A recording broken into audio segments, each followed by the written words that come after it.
Hey guys, what's up? Got another video for you covering some projects and some updates on some projects that I've been working on that I wanted to show you guys while I got stuff on the bench here. I'm trying to do a little bit of a bench clearing right now because I got to kind of rotate stuff out, get stuff put away, and I got to get some stuff packed up too that I'm selling and I'm doing for customers. I got some stuff that I'm working on for myself. I got my SPSD40Ms, which I'll give a quick update on.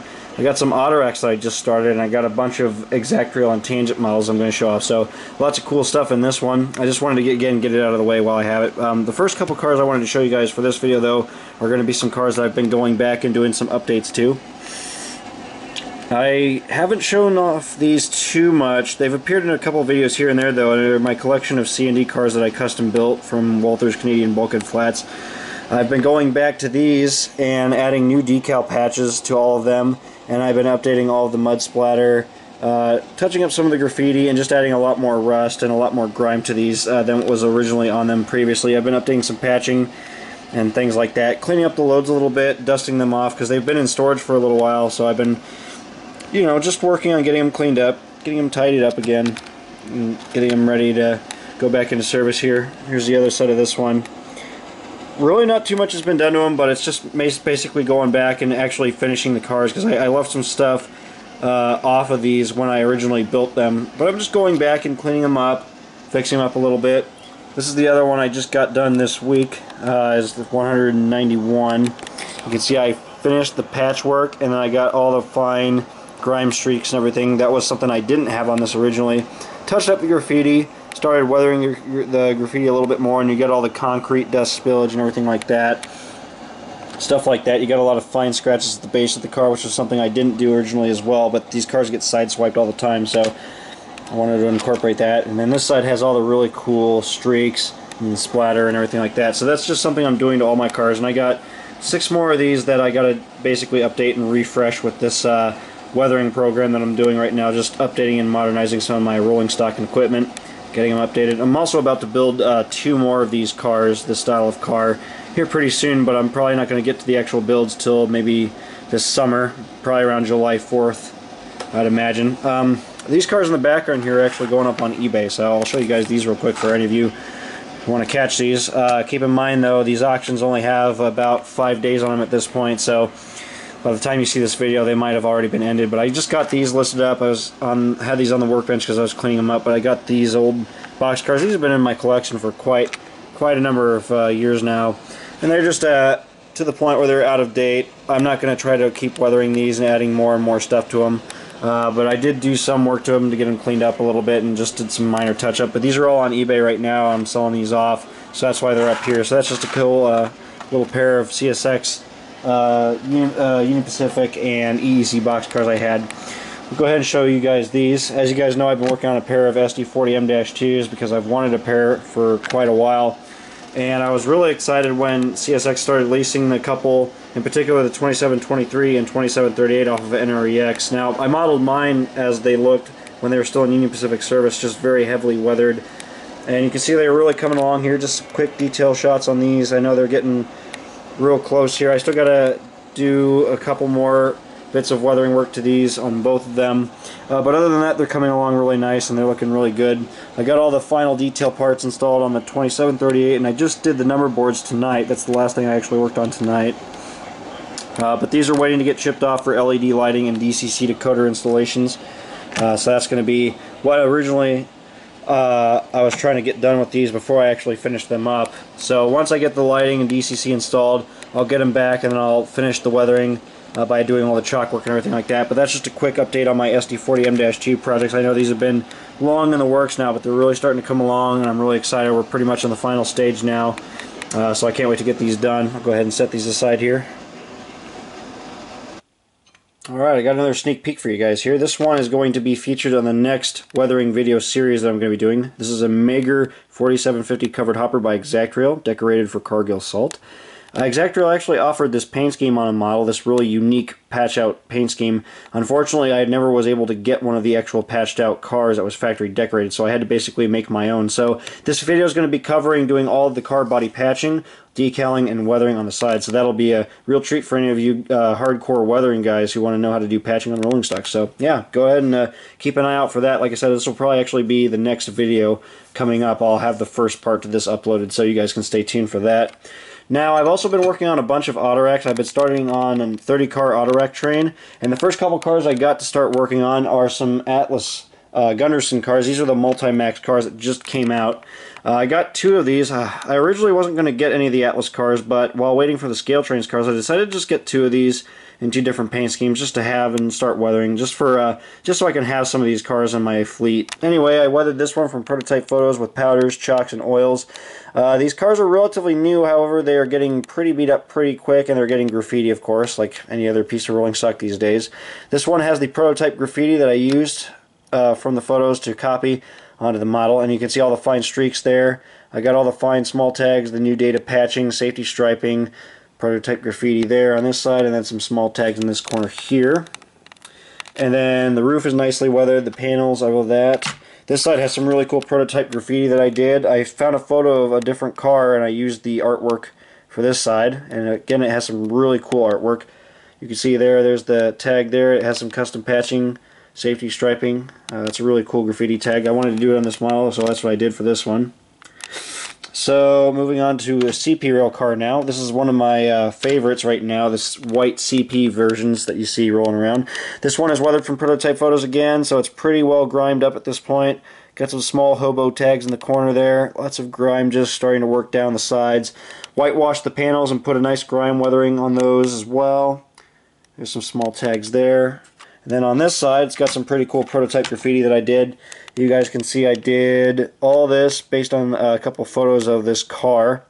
And then again, they got all the fine rust streaking just starting to form, some small tags, and then all the custom graffiti, the lettering patch out data, and then the safety striping is added over that as well. A really cool car in general. And then just as a sneak peek, I'm working on actually custom painting a couple of these Walthers cars as well. There's one of the BNSF racks I just did, so that's going to be coming up in another video, but there's a sneak peek of some of the other racks that you guys can expect to see from me here in a little while. Alright, I got some clientele work I've been working on. I've been doing a couple locomotives for a guy for about a year now. I got a whole bunch more to do, but I've been working on some of the more modern Wine 3 stuff. Here we got an Atlas Dash 8, one of the Conrail Dash 8s with the class lights. This one is just basically modernized a little bit with some extra detail parts like the antennas on the roof, modified the antennas a little bit, added the final bits of detail parts, did all the weathering on this. This is modeled basically around 2008 when it was repainted, so it's a relatively fresh repaint.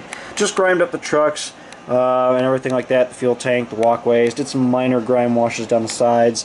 Still got to do a lot of work to the roof still, but it's coming along. I still got to do all the chalk work, and then I got to maybe add a couple more warning labels. I got to double check the prototype photos, but that's just a cool Dash 8 that I'm working on. And the sneak thing that I'm going to let you guys in on here is that these are actually modeled up for snow.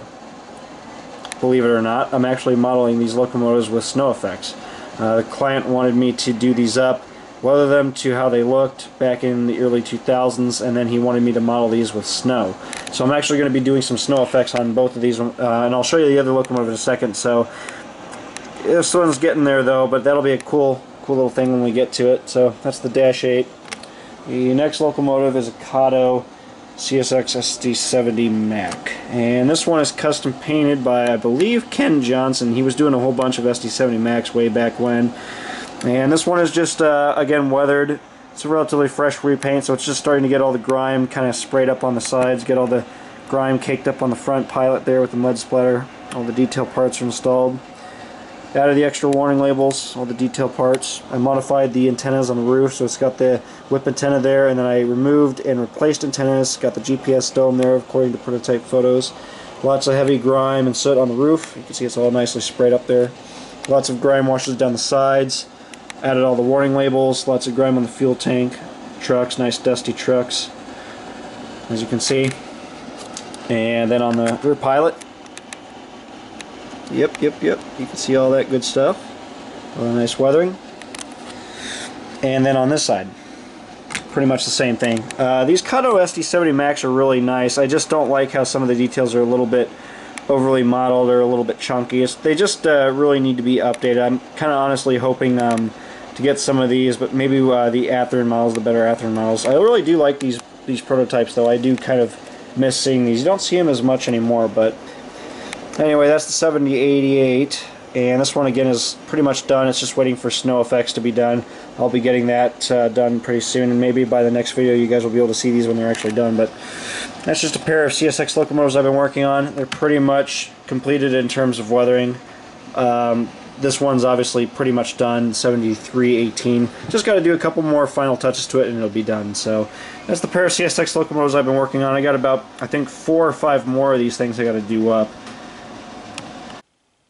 Alright guys, this last section is covering a couple aggregate cars that I've done, and these are all Union Pacific cars. I got a mixture of a tangent and exact rail cars here.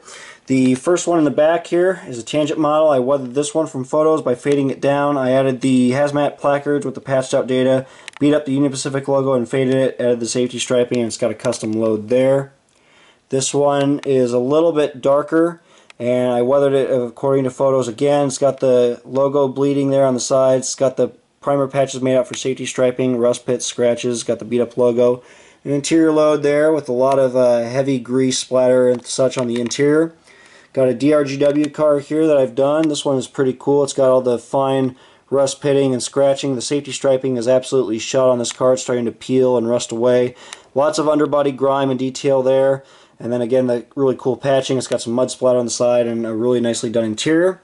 I got a DRGW hopper here with custom patching, safety striping, prototype graffiti.